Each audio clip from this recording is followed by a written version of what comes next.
everyone. Thank you everyone for joining us. This is Scaling Influencer Marketing with Adam Hadi, Mike Schmidt, and Paul Calento. So this is being recorded. I'll send you an email to all of the registrants with the link once it's ready. Feel free to engage in the chat. If you have any questions or follow-up comments, make sure to drop them in the chat and we'll get to it. Yeah, hi everybody. My name's Anish.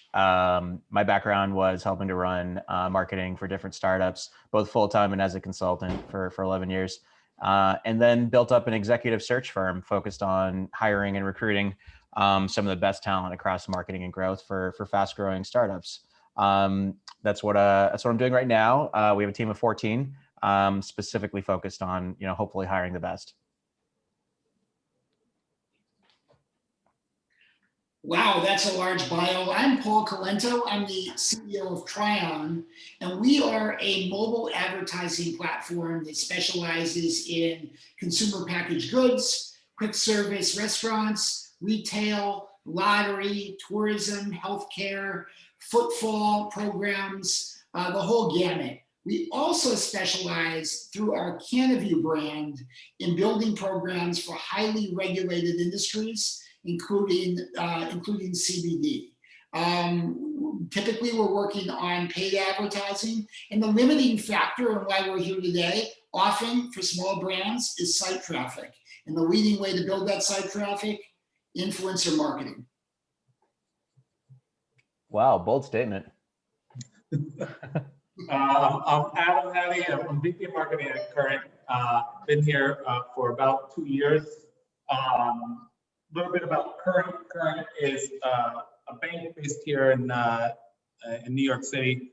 We're folks who are overlooked by traditional banks, meaning that if you are a working professional, probably somebody listening or watching this webinar, you can kind of walk into a traditional bank, your Chase, your Bank of America's, get a checking account, and it's not like your favorite experience in the world, but like functionally it kind of works. For the other half of the country, right, if you're paycheck to paycheck, if you're young, if you're working in a gig economy, if you're an hourly worker, that's not the case. You're typically paying hundreds of dollars a year just to maintain a bank account, especially when you include things like overdraft fees, etc. It's ultimately, this old banking system is a very expensive one where mobile only, mobile first, and can kind of service all those customers far more cost effectively and can build a brand that's far more relevant to them, which leads me to the influencer marketing we do here. It's a big part of our brand. Our core demographic is largely Gen Z, and I've been in the influencer marketing world for better part of the past decade. And digging into that, so why is the bigger portion of your customer base Gen Z? What about the product really speaks to them? I think generationally, right? Banking is a very sticky product. You've probably had your checking account now for as long as you've lived where you have, or it's probably moved with you across cities. I know a lot of people who've had a checking account longer than they've had an iPhone, and that really tells you how high retaining of a product it is. If you talk about folks again, older in life, slightly higher income. They probably have a better solution there, or at least they're stuck with their existing solution. If you talk about Gen Z, it's just not there. Gen Z is obviously lower income because they're younger, but also they're not satisfied with the terrible experiences that maybe a boomer might be used to at this point, right? They want their banking app it's their money, right? They want it to at least be on par with social apps that they use in terms of usability, in terms of brand, in terms of what that means to them, status. That's a big factor. They want to have the brand and bank that's relevant to their life, that's solving their problems, not the one that's relevant to their grandma. Cool, makes sense. Adam and I chatted last week about our who we use for banking, and yeah, to Adam's point, I signed up for a Bank of America account when I was 15 with my mom, and I still use the exact same account for both personal and business. So definitely makes sense. There's probably nothing else you still use from when you were 15. It's crazy. Yeah. Not immigrants though. Like if you're an immigrant, then you go through many different banking systems. So yeah, I've been like, I have a current account. I'm a very happy customer actually. So it's cool. And then I also run a company called Dovetale. So my name is Mike Schmidt. I'm one of the founders of Dovetale.com. We are very squarely solving problems in the influencer marketing space for Shopify merchants. So uh, ask me 2 years ago, I would tell you that we're a full-fledged influencer platform. We could work with any other company. We still definitely do that, but our core customer has sort of evolved into someone selling product on Shopify. So if you're an e-commerce merchant and you're selling a product, one of the most cost-effective ways is to work with influencers. We're reshaping the influencer term for this category. I think that's like our big goal. So we call it community, and community is an all-encompassing term. It's a term that represents influencers, ambassadors, affiliates, super fans, these types of folks that have a lot of love and desire for your product and your brand and the mission that it stands for. So they're very value aligned with the product. And I think we're just kind of reshaping this. In the industry at large, the influencer platform space has evolved so quickly. And I think just over the past 5 years, call the end of that sort of saddle point when Niche was acquired by Twitter, there was sort of a lull in the industry, which is when we kind of got into things, seeing all of the kind of cool activity that's happening. But very, very much we are an e-commerce platform that's helping merchants lower their customer acquisition costs through influencer marketing. Can tell you about the specific functions and features, but we have a lot of things planned and a lot of really exciting traction. So we have a lot of news coming very soon. Awesome. I love you using the word community there, Mike, because I think that's a term that's existed in my world, in the banking world, that's really changed in society, right? What is your community? What does that mean? If I were to ask you that 10 years ago, 20 years ago, it was a simple answer. It's like, oh, my neighborhood. And then it's like, you go out from there, right? That's my community. But you ask somebody who's their community today, it spans around the globe, right? Yeah, and also people get this like notion of community like confused with networks and with audiences. Like I think that it's very, very common for people to confuse the terms. I was just on a podcast last week where this was like the first question that came from the audience, and then also came from like different people's like, what's the difference? Like, how do we align incentives? Like, what are the monetary functions? How can I like grow the business use case for my community? And I think like community is very simple to understand. It's just two or more people that have a common sense of identity that participate in these ongoing experiences that are propagated by, you know, some sort of shared value and values. So I think like, you know, it's a very kind of like Merriam-Webster type definition, but the core thing here is like if you're in like a network, for example, you may not align with the values of other people in that network, although you're still in that network. I think in community, it's really like you align on the certain values. So if I'm in, like we have some really great customers. If I'm in, you know, like we have this great customer that sells leggings for mostly mothers, and it's an awesome like yoga brand called Therese.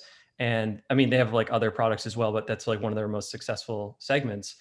If you don't align with the values of their organization, which is like joyfulness, happiness, that type of thing, you're not going to be a good influencer for them. So like it's just not going to align. So I think there's a lot of like intrinsic commerce functions, and given how distributed commerce is becoming, it's just like a very interesting place for us to be and for us to focus. Hence the, you know, Anish, we were talking before, but just about like our homepage is like very much evolved to just like cater to the Shopify merchant. I think communities, though, are often organic and they're self-selecting. They're real. Whereas audiences are really the ways a third party aggregates those communities to make sense of them. Yep. Yeah. There's a lot of differentiation between audience, because like audience means not necessarily member to member interactions, right? So it's like you can just pay for an audience and attention on Facebook. It's obviously a very lucrative business model, and it's a very effective way to get customers. But, you know, I think you were also, Paul, you were mentioning this beforehand as well, is like it's very expensive to go acquire those customers. And like, given your history in the ad space, you've definitely seen the rising costs, especially in regulated industries, and what you can and can't do, especially, across different networks as well. Makes sense. So before we jump into this question, I have another question that I've been curious about for a little while. What the fuck even is influencer marketing? Like, I feel like it could be any different direction, and the definitions are all over the place. And I myself, like, I'll be honest, I've never run like a scaled influencer marketing campaign, so I don't even know the nuts and bolts on how you even go about it. So I'd love to get sort of like a round robin idea on how you even define it and think about it and go about it. I think probably the simplest term, a buzzword. That's why it's become like a little bit harder to define, because it could mean lots of things, right? Influencer marketing is influencer marketing companies that do content, their content creation, and that's what they do. And they tap into influencers just to make content for you. That's great. There's nothing wrong with that. There's influencer marketing companies that are just affiliate programs. And that's great, right? And there's an affiliate network, but like that's been called influencer marketing. There's influencer marketing, which is hey, using influencers and their reach as a performance channel, as a distribution channel. I'd say that would be considered influencer marketing. There is using them as paid creatives, right? I'm probably missing a few more use cases of which could all fall under the umbrella term influencer marketing, but it can be fairly broad. Okay, awesome. And maybe a way to best dig into that a little bit more. So for those on this event, so Adam is quite a bit of an expert at utilizing influencer marketing campaigns to scale legitimate venture-backed companies to real results. Most recently at Current, where I think according to the press, your latest valuation is at $750 million, with a lot of that coming from influencers. So maybe even just going right off the top and speaking to how does that work with those campaigns you're running? How do you plan it out? How do you get results? And like maybe even talking about whichever portions of the campaign, of the influencer marketing campaigns have driven a majority of those results. What are those campaigns? What did you plan out? How did you go about it? And what were some learnings from that? Yeah, sure. I mean, right off the bat, for us, we tick a few of those boxes in terms of what influencer marketing means for us. I'd say in my own history, most of what that meant is as a performance channel, as an acquisition channel, as a way to drive UA. But if you go to current.com right now, fun little plug, what you'll see is right off the bat, it's a grid of 9 influencers who are holding the current card and playing with the current card. So clearly for us, it's more than just an acquisition channel. It's also part of our brand, right? You go to current TikTok or go to our Instagram, and you'll see influencers there talking about us, and there's quite a bit of social proof that comes with that. It's part of our paid advertising as well across channels. So for us, if I'm gonna ask, answer the question, like what percent, it touches almost all parts of our business, even to the degree in which it's integrated into our product, right? We build stuff and we put out stuff for influencers and their communities and their fans and all that stuff. So it's very integrated as a part of what we do. So maybe you don't think of it as much as a series of singular campaigns, more so a much broader. I'd say that would fall under the performance lens, which is actually at the core of what we do and really allows us to do all this other stuff. But yeah, I mean, we run, the way we do that is it's not that different than maybe a sales or partnerships team, right? Gotcha. Where it's we have relationships with, literally at this point over 1,000 influencers who we've reached out to either, here at Current or historically have established some level of trust with, and are working together to, make great content. Amazing.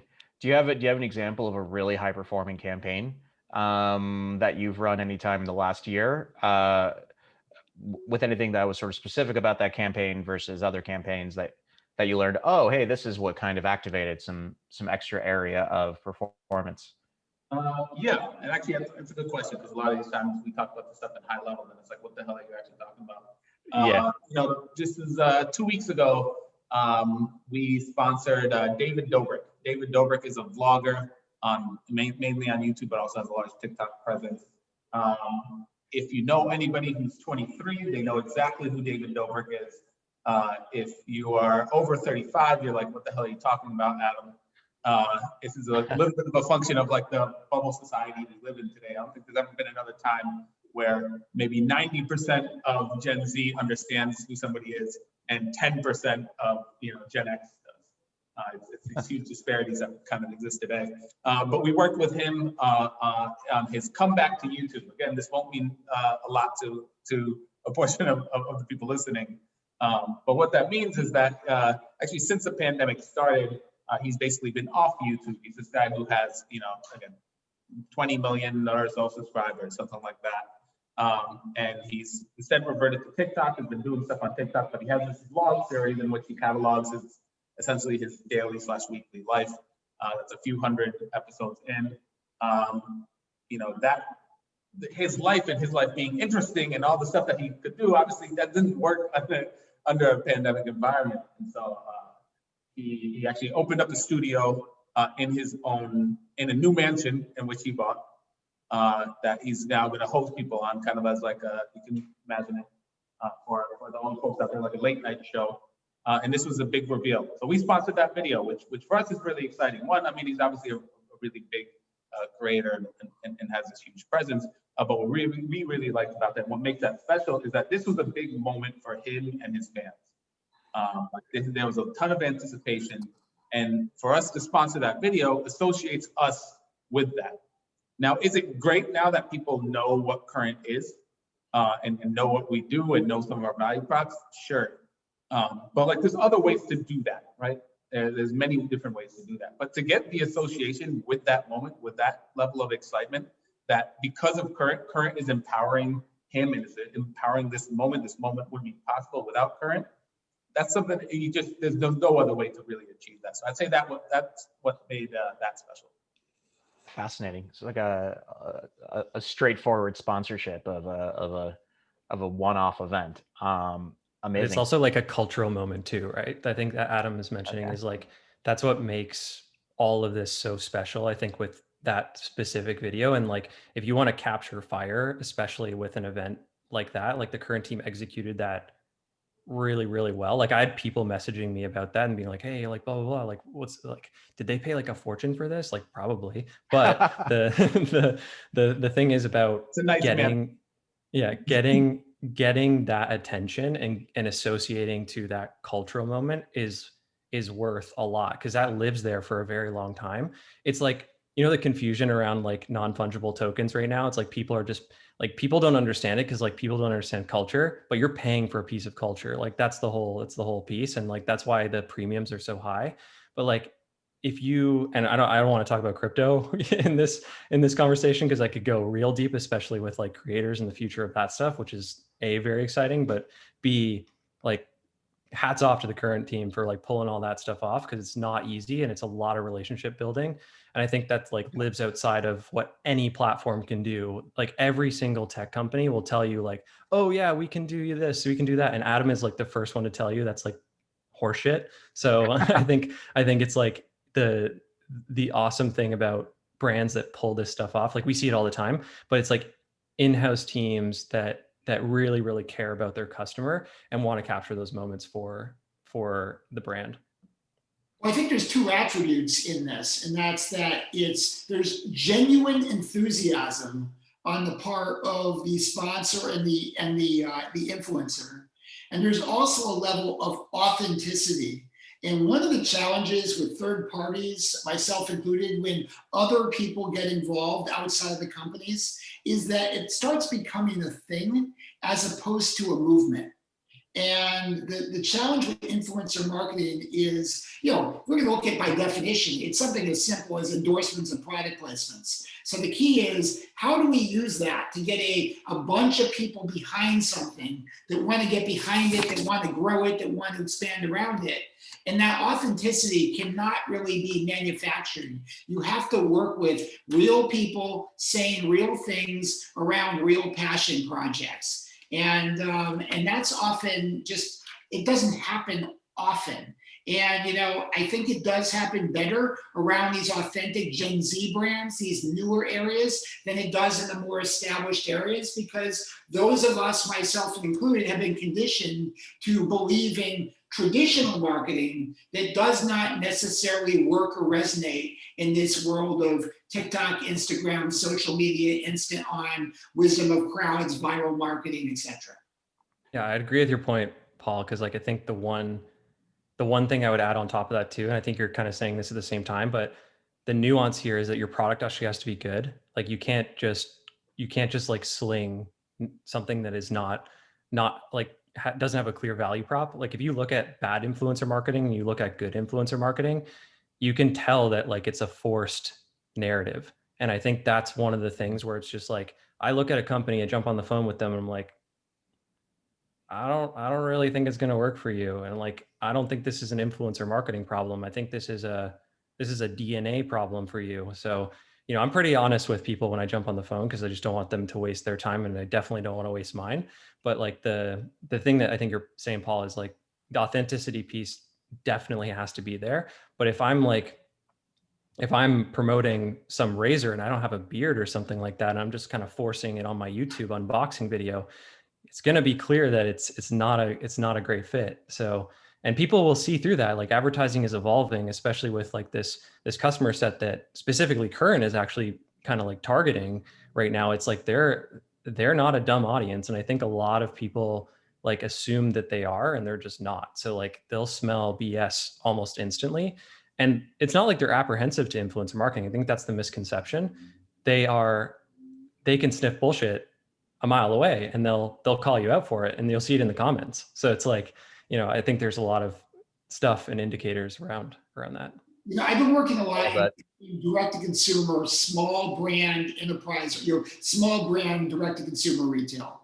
And one of the challenges is when you meet these brands, these people creating new CBD products, etc., they're really interesting folks, okay? They have a passion behind what they're doing, why they're doing it. They don't believe in the established way that things are sold, how things are made. They care about the product. They care about their customers. And then when they turn it into a marketing campaign, or they put this on their website, or they even talk about it in social media, they start talking about basic product attributes instead of the very special nature of what brought them to the show.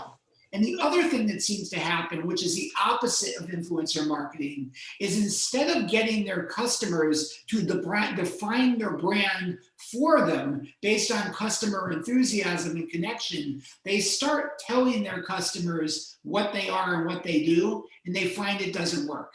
So, again, I think it's about letting the customer create that brand. And I think that what's going on with Current, as an example of what I'm hearing today, it's really a matter of customers making it their way. And, back in the day when I worked in publishing, one of the magazines that everyone used to always talk about, and most of you guys are not on the West Coast, but it was basically Sunset Magazine was considered one of the greatest magazines of all time in publishing.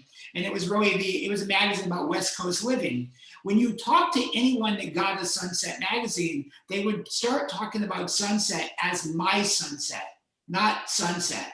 They had taken and established ownership of them reading the magazine as if it was theirs. And I think the same thing is true here in this more modern environment, as influencer marketing is allowing individual people to basically connect with their friends of friends in a way that just creates a level of excitement that the brand themselves could not do on their own. And then it's the brand's opportunity to say, how can I use this and harness this in a respectful and effective way to take that customer enthusiasm and bring it to the next level? I think Mike touched on something there with that last bit around authenticity that I think is often overlooked, and I think it's a bit of a generational thing again in terms of different behaviors among generations. I'm firmly millennial. I grew up and the people I cared about most. I'm a basketball guy, so it was like athletes, right? And so those were the sponsorships. It was Nike sponsoring an athlete, and you fast forward a bit to today's generation, and no doubt that the most looked up to people are these social media influencers. Now the relationship that they have with brands is interpreted totally different than the ones that we had again in my generation.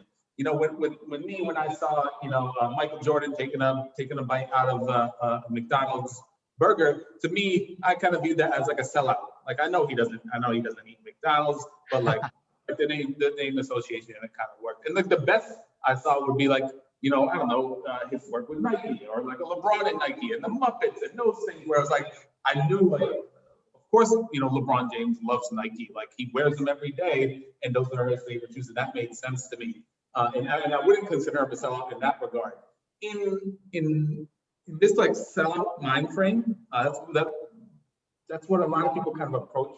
A lot of people from the outside might approach influencer marketing is like, oh, these are influencers who have an audience who are selling their audience out for sales.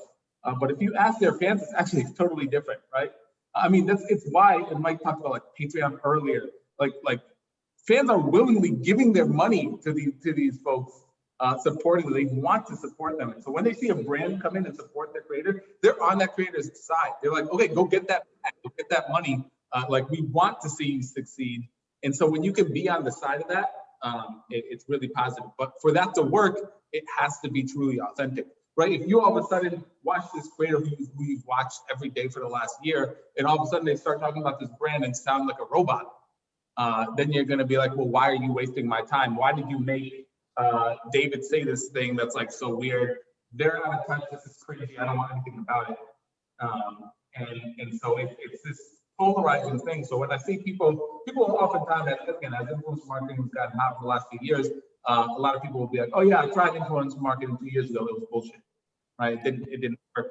And it's often because they've tried it, and it might be with the right size and everything, but they've tried it within that lens and not really trying to view it as like an authentic platform.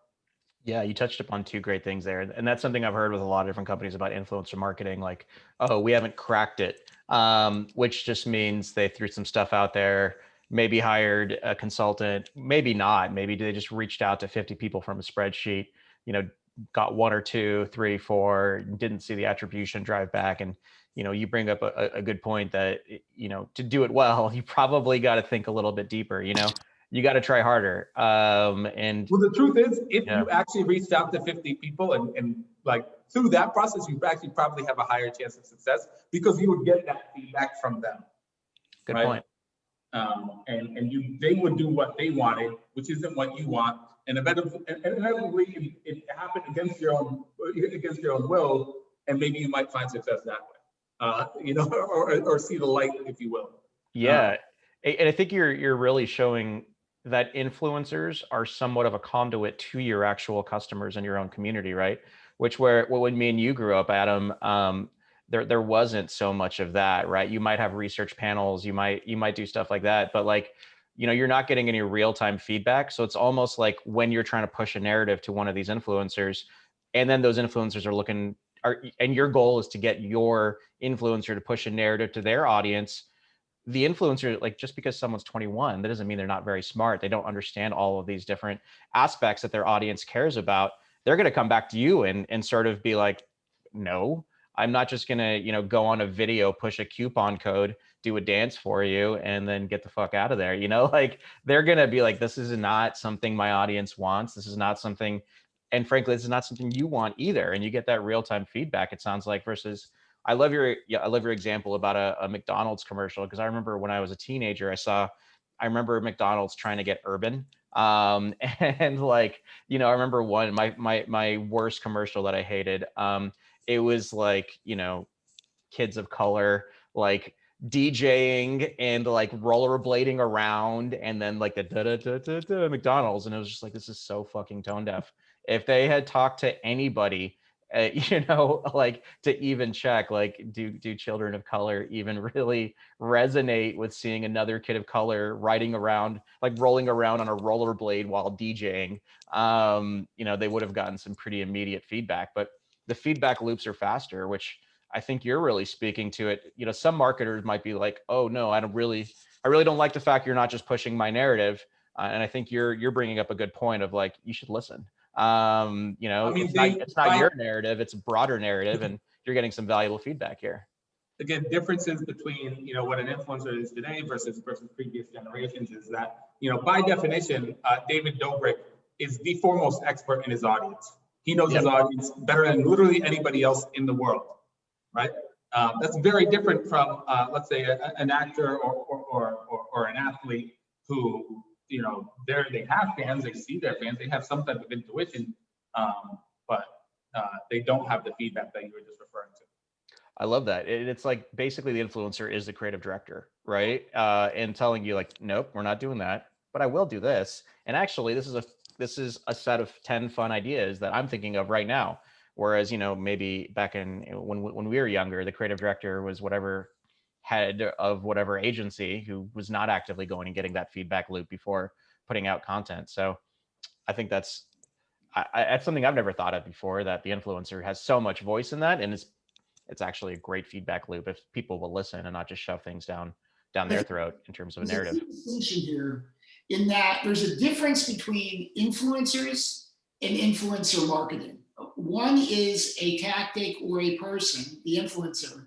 The other is a strategy, an influencer marketing strategy of looking at how you formalize and systematize the use of those for business advantage to gain new customers. And that's different. The McDonald's example is the example of choosing the wrong message for the right audience.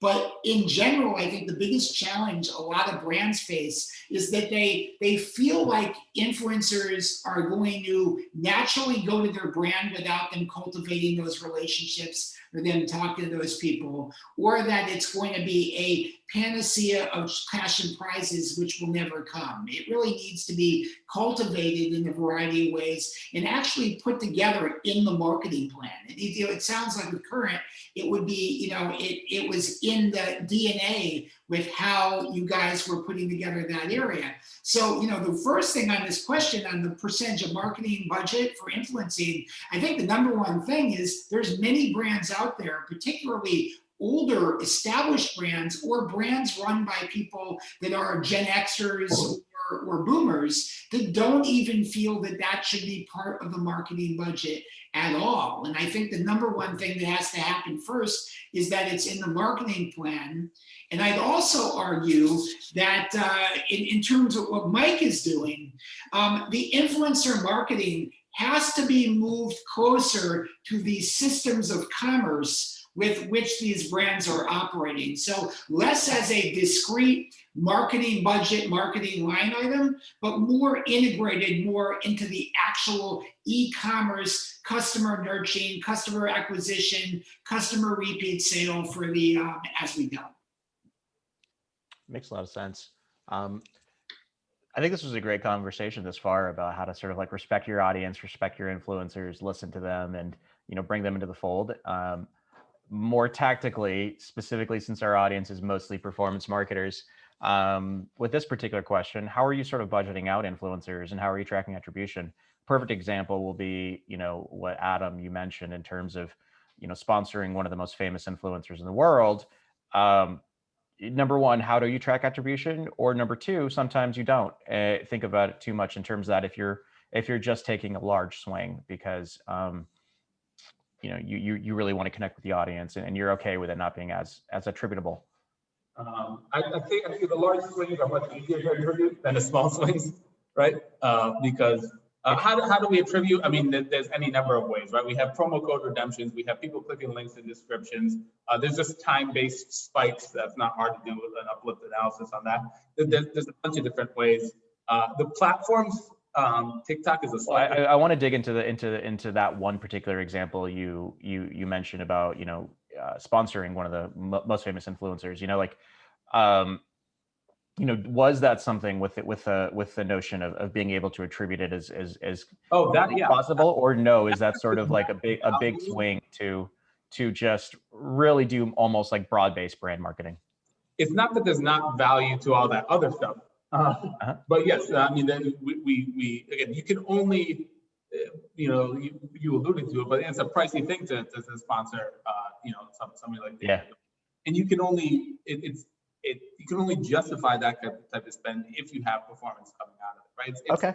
It's a lot harder if you aren't. So there's not to say that there isn't like value that isn't attributable. There certainly is, but there's attributable value as well. So it's a little bit of a combination. Now we still are in, you know, 10 years in, it's still a little bit of the wild west in terms of like actually attributing this stuff.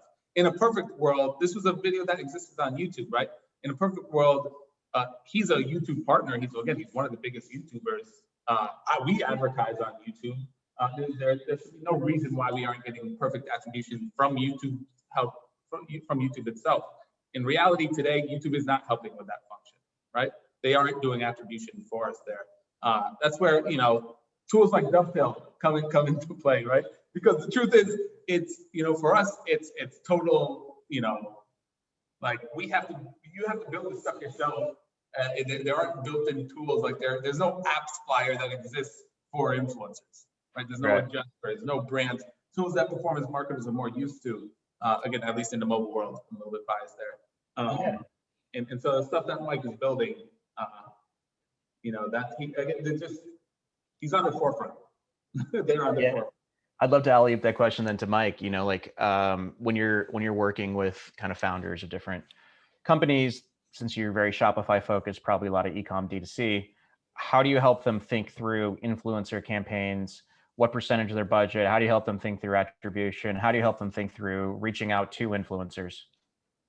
So I think the thing that we're trying to refactor here is just like that whole question itself. And I think the issue here, like I can talk to you about like how other companies have measured performance. I see hundreds, thousands of campaigns going on per week because we operate a platform, right, that just like sees it all happen. And I think like to date, we've got to be one of the most, if not the most by like number of users, number of campaigns running on the platform. Like we're running into scaling issues. Like we're growing very quickly to see like companies as big as Nike, McDonald's running campaigns on the platform and we're just platform, right? Like we're 11 people, like we're not even a big team, but we can operate the platform and scale it out to like P&G is one of our largest clients and they use it to scale out their performance influencer marketing.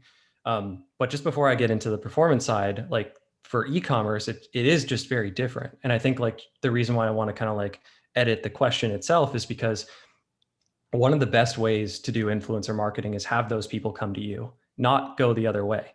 And I think like it happens particularly in e-commerce. Like if you look at the companies that we work with, Zadaka, Hue Kitchen, Honeylove, Kettle and Fire, Moxie Lash, like these Italic, like these companies, they have strong brands that influencers, consumers, super fans, like to be affiliates, any of these types of folks that are doing deals with other brands and they're reaching out to them in Instagram DMs. Where we like fill a void, like the problem that we fill is literally like, where do you put those people when they message you? They're hitting you up on like info@current.com. Like I imagine you guys get hit up all the time, right? Yeah. And that happens like at a frequency that's like incredible across e-commerce in general, right? So it's like the first thing on the new like community side that we're building is like send them to a beautiful landing page experience where it's optimized for conversion so you can get into the funnel. Then when you get in, there's kind of like, as a brand marketer, I'm working for a small e-commerce company, or I'm the founder in many cases, I can just say yes or no, dating app style on the platform and just say like, you should be an ambassador, you should be an affiliate, you shouldn't even be in my program in the first place. So like certainly there's a lot of reach out that happens, but like that community aspect comes inbound and it's happening outbound, right? So it's like, oh, I know there's a bunch of people out there that I can find and I can discover, and we operate a search engine that's very effective to do that. But the best relationships that drive conversions for e-commerce are the people that come to you. They seek you out, they love your brand, they are like in the zone. They will tell every follower far and wide. They have maybe 1,000 true fans. The Kevin Kelly post, if you guys are familiar, it's like, you know, it's a time stamped piece that just continues to like perform, I think, just in today's, you know, evolving gig economy for creators. And I think the really interesting thing about our business and how it's evolving is just you have a bunch of people that are applying to the brand. Now, once they applied and they get accepted to those like internal communities, you can set them up with affiliate codes. You can, you know, boost their posts on performance ads on Instagram and Facebook. Just like Adam has said, it's not really rocket science thereafter. It's more or less process oriented. It's like, I read this great article the other day about like what the greatest feature of SaaS companies is. And this one guy comments on the Twitter thread, and he's like, one of the greatest things about SaaS companies is you can like inject a couple lines of code or download a piece of software, pay $100 a month and get access to the process that's been iterated and tested by a founder that has spent a lot of time thinking about this problem. So like when you install Stripe on your website, it's almost like having the Collison brothers on your website processing all your payments. And that's literally what we do. So it's like we know the process for e-commerce. So it's almost like having me or like my co-founders and just being like, you get us for $99 a month. And that's like I think a really cool thing to think about when we can inject a proper process for e-commerce. I'm happy to talk about like how big companies like, you know, the McDonald's, the P&Gs, those types of ones, I would say your performance marketing is really gonna be focused on like one thing, which is getting the influencer to create you content and then boosting it on like a performance ad on Facebook or Instagram. Like the CPMs are just much lower. Like if you have someone that has an organic audience that aligns with your product audience or your product offering audience, then if you just get to more of those people, they're probably going to know who those influencers are and they're going to know what the content is. And just quite frankly, it's cheaper to go to an influencer for content than going to a creative agency then. So that's a really great value add point right there for a lot of people. And I think it points to something I kind of mentioned earlier, like influencers can be your creative director because they know this audience, they know what they want to hear, they know their own audience. And oftentimes they are part of that audience because they actually fit that demographic. So I love that. Have any of your clients, Mike, talked to you about what percentage of their budget is kind of dedicated to influencer marketing versus other tactics? So focusing on e-commerce alone, because it's like very volatile, very sporadic across our other clients. Like there's no trend, there's no one size fits all.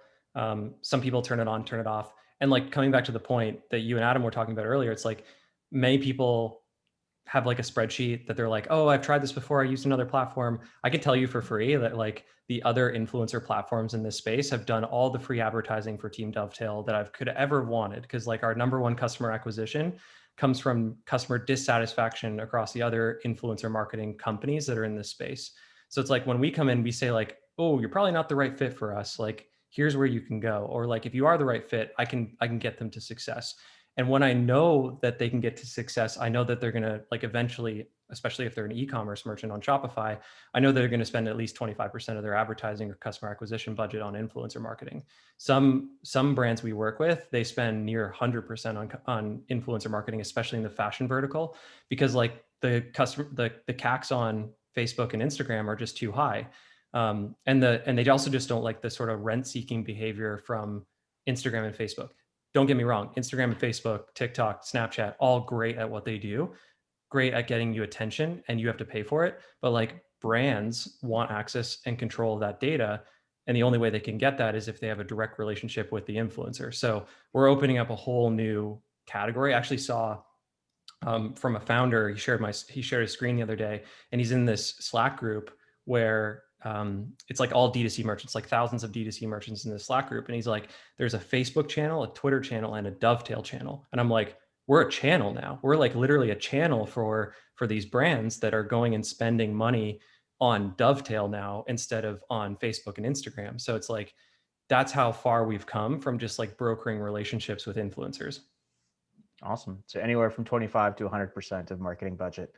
I would say start it off a little lower if you're new to the whole thing. And like, especially if you're a non-e-commerce brand, like be careful, because I think you can end up spending a lot of money and getting very little ROI. If you are an e-commerce brand, like focus on affiliates, make sure the incentives are aligned, do a bunch of things, make sure like the talent you're working with is opt-in, they're excited about what you're working on, meet with these people consistently, give them best practices.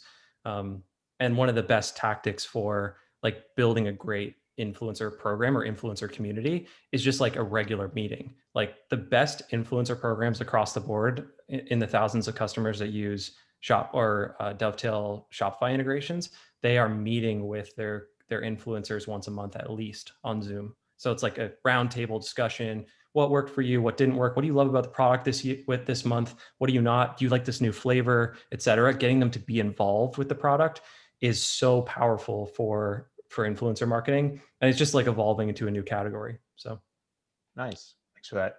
Paul or Adam, That did you have any insight? last bit is totally underrated. Actually using your influencers as effective focus groups. I just said earlier, right? These guys are the foremost experts in their audience. So if you know that their audience is your demographic and they're telling you something, you know, I mean, you can ignore it and you can be like, oh, well, you don't get this thing, so you don't get this thing. But like, eventually you'll probably look back and be like, oh man, they had a real point. That's awesome. Paul or Adam, did you have any insight into like what percentage of a marketing budget to Well, you know, a lot of dedicate folks to that influencer? I work with that are brands that are being started by Generation X or baby boomers don't necessarily believe out of the gate. They're very skeptical in influencer marketing. So but almost all of those companies have allocated a budget towards traditional press outreach. So what I like to tell them is take your press outreach and press release budget, divide it by 2, and allocate that half to influencer marketing. And once you can quantify that, particularly the thing about influencer marketing is there's often a direct correlation to paying attention to it to site traffic. And with a young e-commerce brand, while I'm sure that Mike has some ideas on conversions for e-commerce, et cetera, really the rules of mass market apply to an e-commerce brand, which means the more site traffic you have and more unique daily site visitors you're getting to your site, the more likely you are to be able to project revenue on a per day basis. And so once you can quantify how the influencer marketing is driving increased daily site traffic, you will just inevitably start allocating more of your time and your effort and your budget to that. And then you'll use paid means to expedite it and accelerate it. That's super interesting. So cut your PR budget in half, put it into influencers and test that out. That's a good idea. I would just add to that, and Mike said, 25 to 100, and then said actually it could even be lower than 25 minutes. It's just, it totally, again, depends on your demographic, depends on your audience, depends on, I mean, look, we're US only, which fortunately that's the US, so we can do that. If we were Australia only or UK only, this whole game would be a lot harder to play, right? I used to work at a daily fantasy sports company in which we were like 33 states only. And that made things difficult enough, right? When you cut this up by age, you cut it up by location, like the broader of an addressable market you have, the easier this is. But like if you're only live in LA, and LA might be the one place in which maybe you could pull it off. But realistically, like if you have limitations like that, then this just becomes a lot harder for you. The economics will become infinitely more difficult. Makes a lot of sense. We might have time for one more question if you want to jump to the next one, Grace. What's the biggest misconception brands run into with how they scale their influencer marketing? I'd love to answer this question real quick here. I'm dying on this one. I think that like influencer marketing doesn't need to be scaled. I think it's like it's like the question is set up. It's like for many brands, think about community, right? So I read this great post. Like lots of people are talking about community right now on Twitter. And I read this great post where Eric Torenberg was talking. If you guys know Eric Torenberg, he's like the Village Global co-founder, and he's very prolific with community stuff. And his concepts on communities are great. One of the things he says in there is like there's significant business use case to community, but there's also something there's something to be said about the community size. Like sometimes communities, if you draw community as a concept and underneath community is influencer marketing. Like actually, Adam, I checked out your website. You guys have community literally at the top. Like that's like one thing that you guys have a staple of. And I think the misconception here is that you don't need to scale influencer marketing. Like we have a plan that starts on our website for 50 members in your community. Now, I know some brands work with like thousands like you guys and stuff, but the average influencer marketing team is like one person that has to manage like 50 to 150 people. If you manage over 150 more people, like that's higher than Dunbar's number. And it's scientifically proven to not really work that well. So like, there's that. Okay, I love that. So the misconception is that you have to scale when, maybe focus on quality over quantity. Yeah. Cool. Any other thoughts?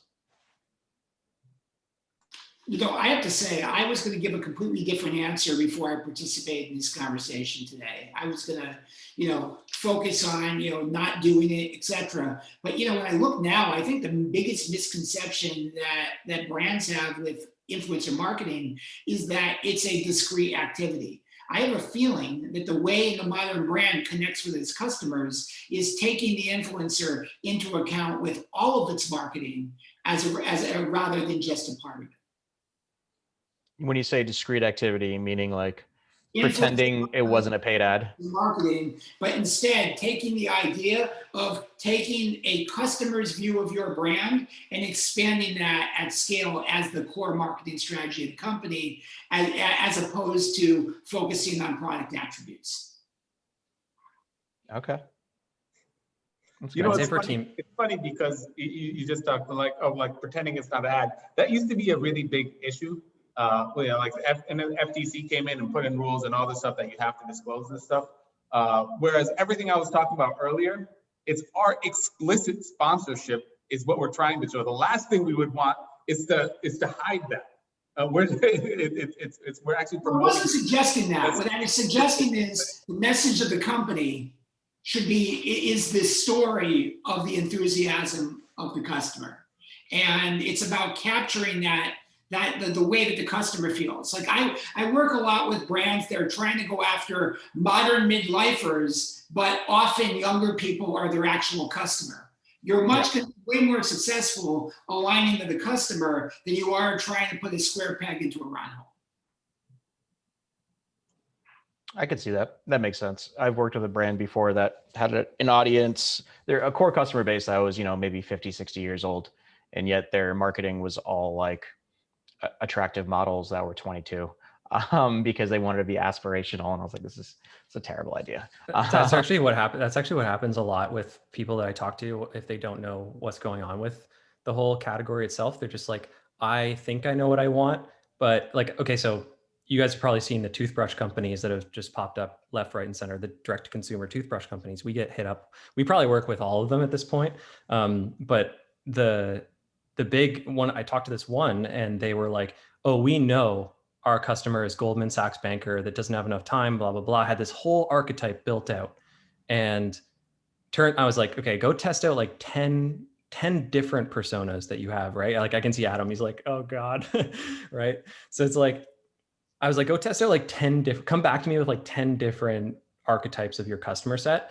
And it turns out like this one mom in the Midwest uses the toothpaste that they sell alongside the toothbrush to polish silverware. And she's like crushing it for affiliate sales because it's like the best silverware polishing like toothpaste that she's ever used. And then she did this whole blog thing. They sell like 40 grand in product overnight, because then it's also being sold as a it's just like this, like, it's totally it's like completely out of left field, like something that they tested. Now, like, obviously there's like a big focus on kids, and like now they have a kids line of toothpaste coming out that's like vitamin enriched and like all this really cool stuff that they're doing. But it comes back to the whole point that I think Adam was reemphasizing, is like, just use these people as your like testers, get feedback on it. And that's like inherently something that you can't scale either, because that's like one-to-one connection. So it's like, unless you're doing roundtables and test groups and different things, like P&G spends millions of dollars on these test groups per year, and you literally have them on YouTube now.